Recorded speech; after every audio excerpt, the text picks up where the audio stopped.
Welcome to the Chapter 6, Part 3 video. In this video, we'll be looking at parametric equations in motion. We've actually been using parametric equations for the past several chapters when we talk about the unit circle and our trigonometric functions.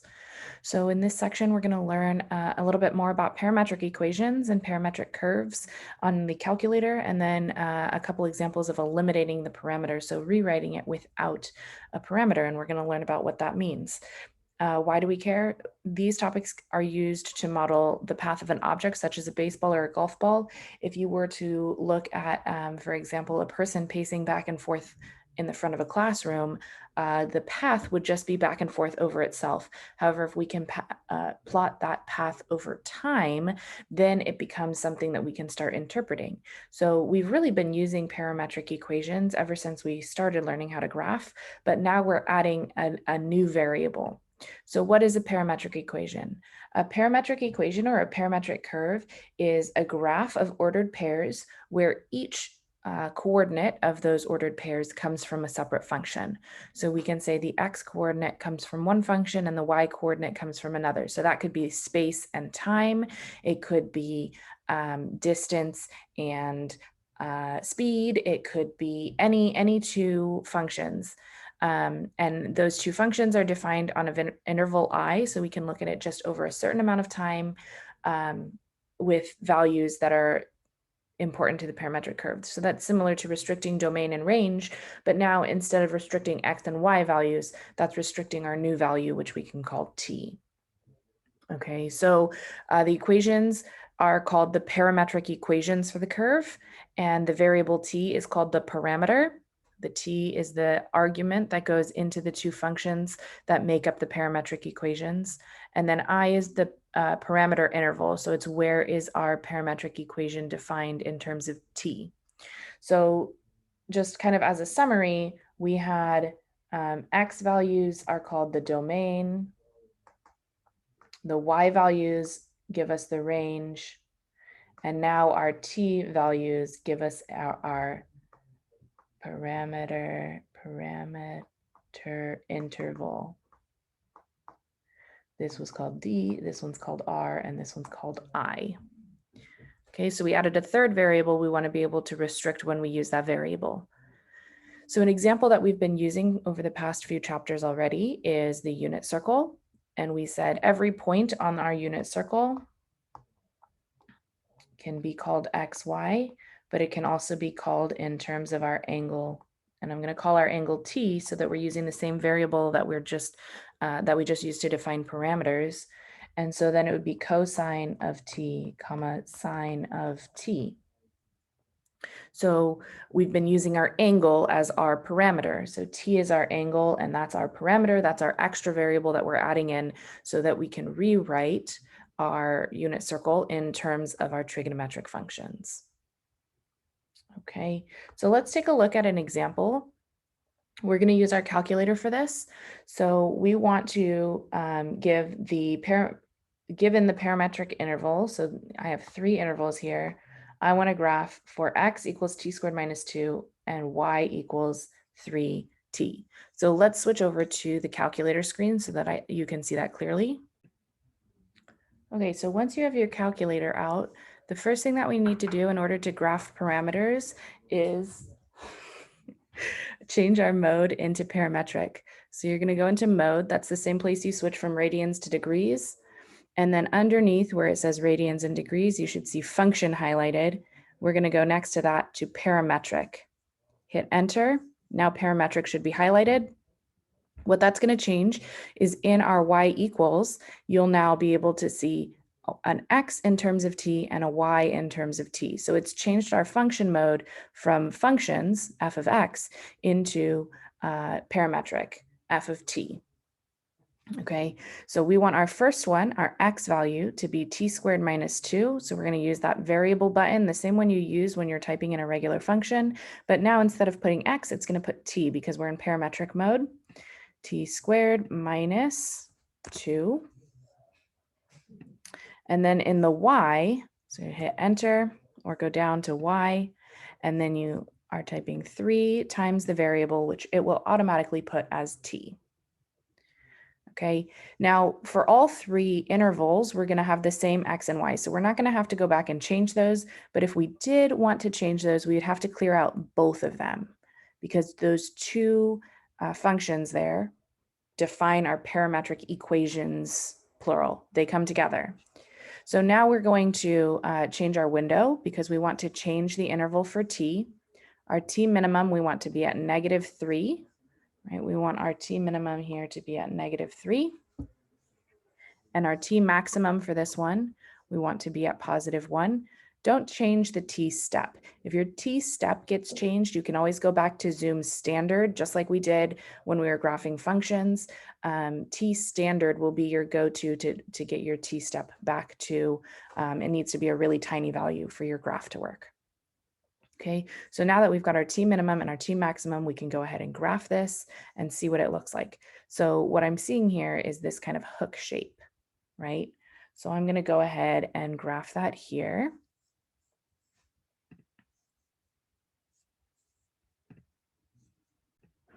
So that is graph A. And then we want to graph B from -2 to 3. So we're going to go back to the window and change that -2 and change t max to 3. And what we're expecting is for the limitations on our shape to change. So the shape itself shouldn't change, just the part of the shape that we see. Just like when we change the window on a regular function, we change what part of the function we see. So when I graph this, I'm expecting the same shape. So that matches with my expectation. However, we're seeing a different part of that shape. So I'm going to go ahead and add this over to the left. And that is graph B. Okay, so if we look at that, it's the same shape. It's got the same points. Specifically, we can look at the point -2, 0 they have in common. And then down here, it looks like 0, -4 they have in common, right? And then we can also see that we have this symmetry at 0, +4 that we can see in part B, but we couldn't see in part A. So let's take a look at our last one. We're going to change our window now, -3 to +3, -3, and we're leaving the maximum at +3. When we graph this, again, we should expect the same shape, but we're seeing more of it. So now we can kind of see all of those points that we discussed. We've got -2, 0, 0, -4, and 4, 0. All of those points are now visible on our graph. So what we've done is by changing the parameters, we've cut the function in different places. So we cut here, that was when t was probably 1, right? To find out for sure, we can substitute t into our function. We can see when t equals 1, x equals 1 squared minus 2, which is -1, and y equals 3 times 1, which is 3. So we're actually at the point -1, comma 3. So this is the point we're at when t equals 1. What about when t is -3? X equals -3 squared minus 2. I'm just substituting into our definition for x and y. 9 minus 2 is 7, and y is 3 times -3, which is -9. So this is 7, -9. This is when t is -3. So we can see that our graph is being cut off in different places. So this here would be when t is -2, and this would be when t equals 3. Okay, and then we can see our ends here. This is when t is -3, and this is when t equals 3 again.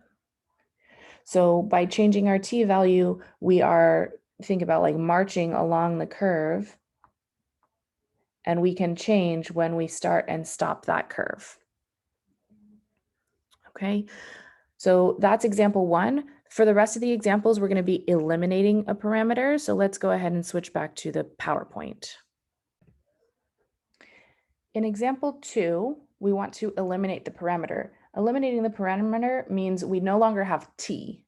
So we want to no longer have t. We have x and y only. So solve for x, y, well, x and y only.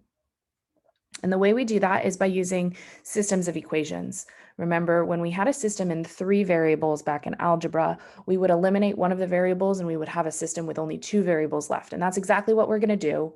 Since we want to eliminate t, we want to solve one equation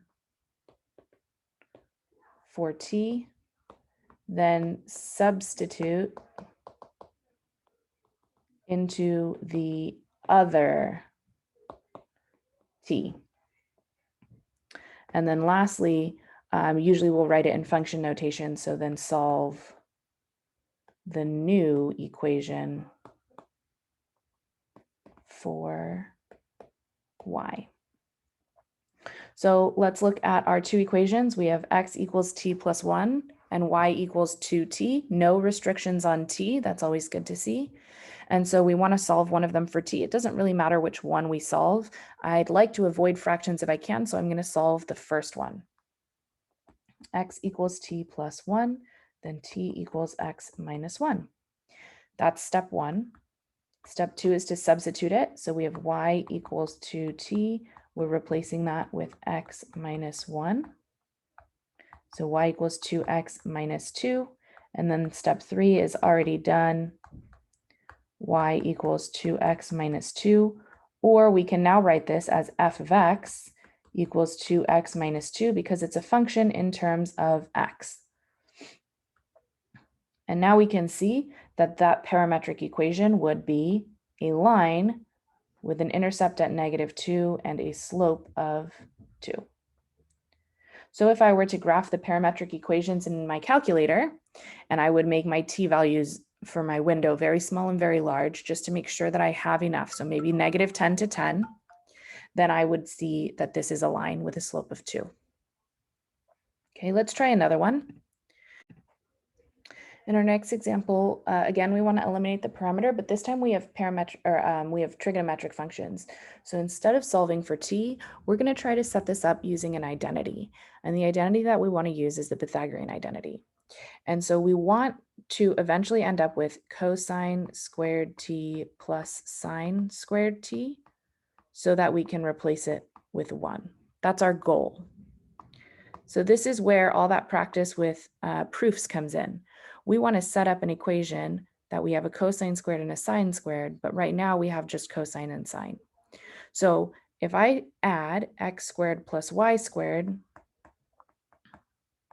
that will give me 3 times cosine of t squared plus 3 times sine of t squared. So really all I'm doing is I'm substituting. I made up an equation where I'm substituting for the purpose of getting a Pythagorean identity. So now I know that x squared plus y squared equals, squaring both terms, 9 cosine squared of t plus 9 sine squared of t. Now I can factor out that 9 to get exactly the Pythagorean identity that I was hoping for. So x squared plus y squared now equals just 9, no more t. Now, if I wanted to solve this for y, we would be finding what's called an implicit function or implicitly defined function, because this is actually a circle with a radius of 3. So to solve for y, I would say y squared equals 9 minus x squared. Take the square root of both sides. When I do that, I need a plus or minus. So y equals plus or minus the square root of 9 minus x squared. Now this is actually 2 functions. This is positive square root of 9 minus x squared and also negative square root of 9 minus x squared. That is why it's called implicitly defined, because it's actually 2 functions making up the prior equation. Okay, for our last example, this should be example 4.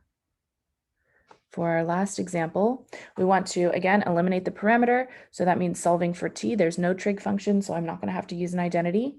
So I'm going to choose to solve the y because in my x equation, t is squared.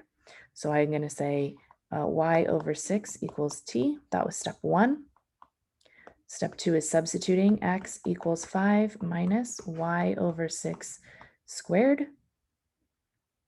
And then simplifying, x equals 5 minus y squared over 36.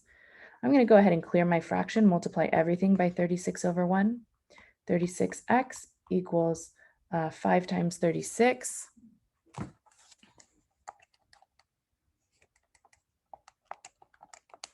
180 minus y squared. And then solving for y again, I'm going to add y squared to both sides, minus 36x to both sides. Y squared equals 180 minus 36x. Just like we saw in our last one, if I take the square root, I need to do plus or minus. A lot of times we're forgetting that. So y equals plus or minus the square root of 180 minus 36x. So that is solved into function form, or we can leave it, if it doesn't specify, to simplify. X equals 5 minus y squared over 36 is also acceptable. So eliminating the parameter just means getting rid of the t. Okay, we will talk about any questions and do a couple more examples in class. If you have any questions, always feel free to email me.